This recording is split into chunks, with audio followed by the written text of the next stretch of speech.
আজকে তোমাদের একটা নিউ ট্রিক শেখাবো। ট্রিকটা হলো তোমাদের কাছে যদি এরকম কিউট কিউট ফ্রেম থাকে বাট এই ফ্রেমগুলো হ্যাঙ্গিং করার মতো কোনো প্রসেস না থাকে তাহলে তোমরা এই ফ্রেমগুলো কিভাবে হ্যাঙ্গিং করবে।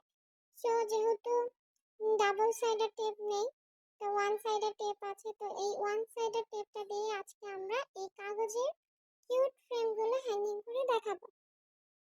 তাহলে চলো দেখি কিভাবে হ্যাঙ্গিং করা যায়। সো আমি ওয়ান সাইডের টেপটাকে নিয়ে সার্কেল আকারে সার্কেল করে মানে এক মাথার সাথে আরেক মাথা লাগিয়ে ফ্রেমটার উল্টা সাইডে উপর দিকে লাগিয়ে নিলাম।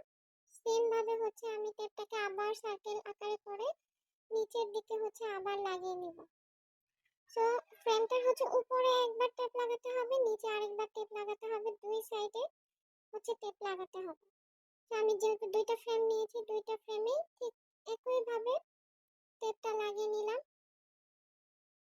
এখন দেখা যাক এই টেপটা দিয়ে আমাদের দেয়ালে এটা হ্যাঙ্গিং করা যায় নাকি। তো যেহেতু এটা পেপার দিয়ে তৈরি করা তাই এটা ওয়েটটা খুবই হালকা। একটা লাগালাম তো হ্যাঙ্গিং হয়েছে, তাহলে আরেকটা লাগাই।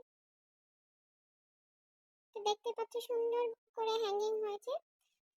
তোমাদের যদি আমার এই ভিডিওটা ভালো লাগে তাহলে লাইক, কমেন্ট, শেয়ার অ্যান্ড আমার চ্যানেলটা সাবস্ক্রাইব করে দিও অ্যান্ড কমেন্টে জানিও আমার নিউ ট্রিকটা তোমাদের কেমন লেগেছে।